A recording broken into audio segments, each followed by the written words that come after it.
When thinking about the origin of the universe, what came before the Big Bang, and if there was no before, what was the cause of the Big Bang in the first place?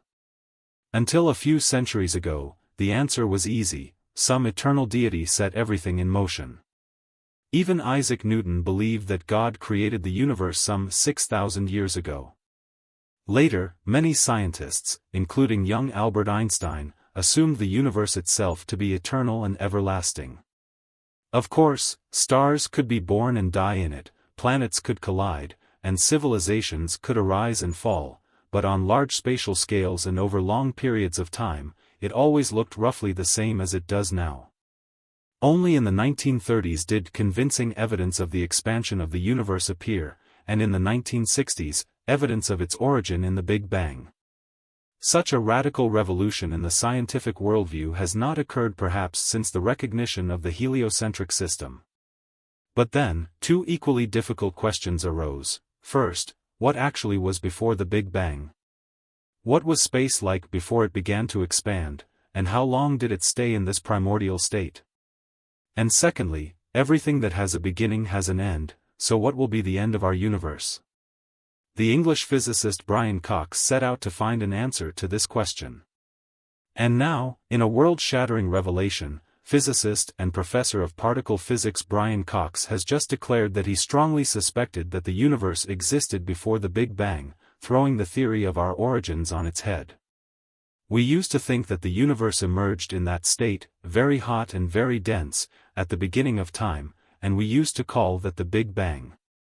But now, we strongly suspect that the universe existed before that, and in that sense, it's possible to speak of a time before the Big Bang. Join us as we dig deep into how Brian Cox just debunked the Big Bang. Professor Brian Cox has transformed his field of science in the 21st century into something accessible to everyone, regularly contributing to public debate and discussion. Never one to shy away from the big questions, the physicist previously took on the story of the Big Bang.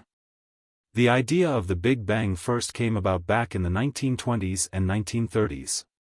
When we looked out at distant galaxies, we discovered something peculiar: the farther away from us they were, the faster they appeared to be receding from us.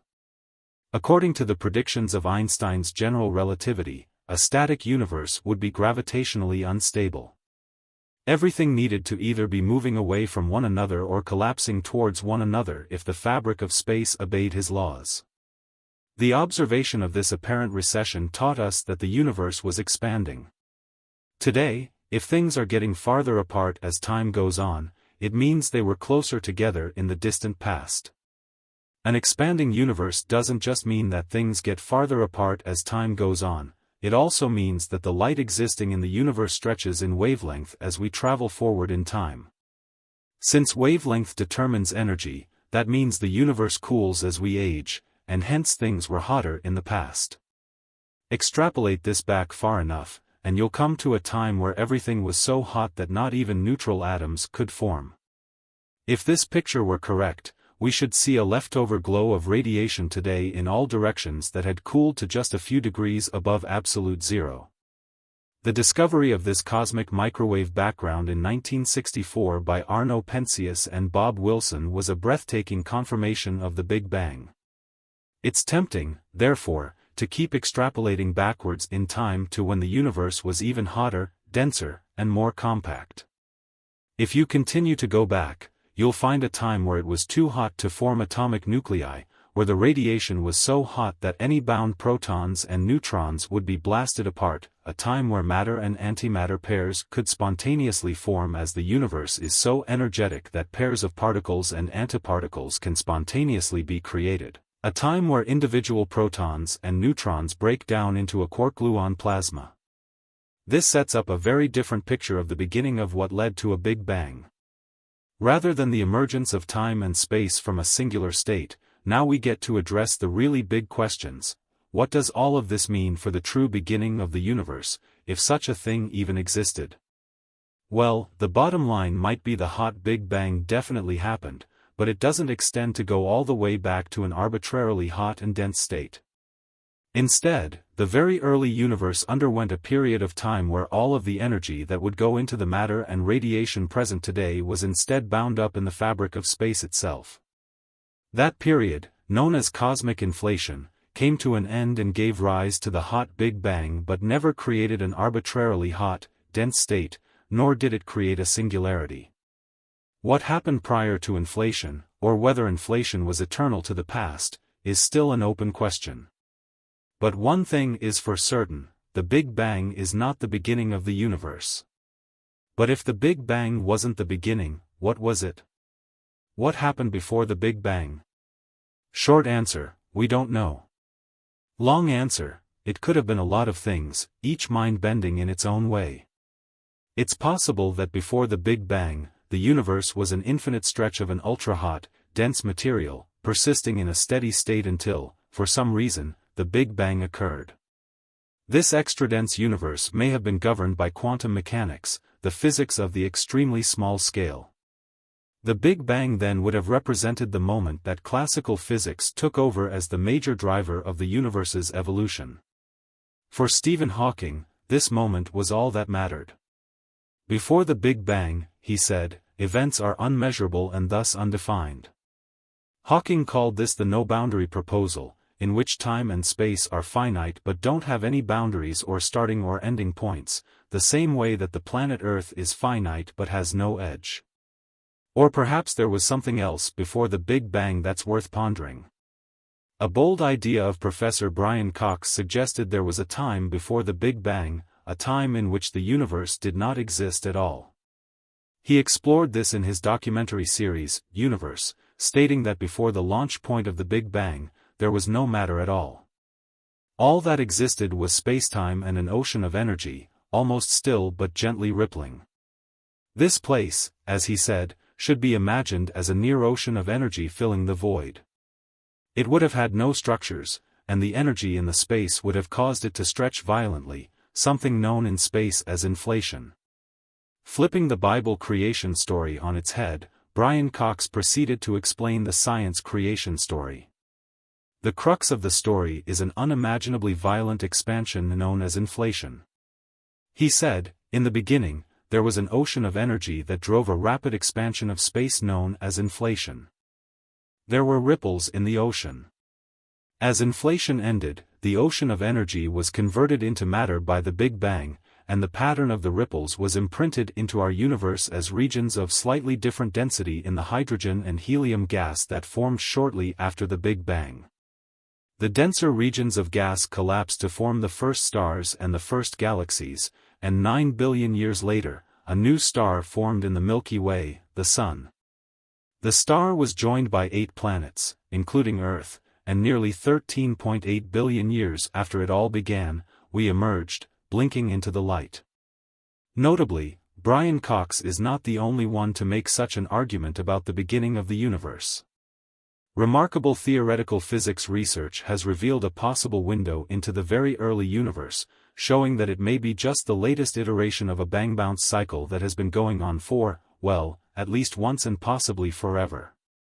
According to the study, the physics that we need to understand the early universe, a wonderfully complicated mishmash of general relativity and high-energy particle physics, can take us only so far before breaking down.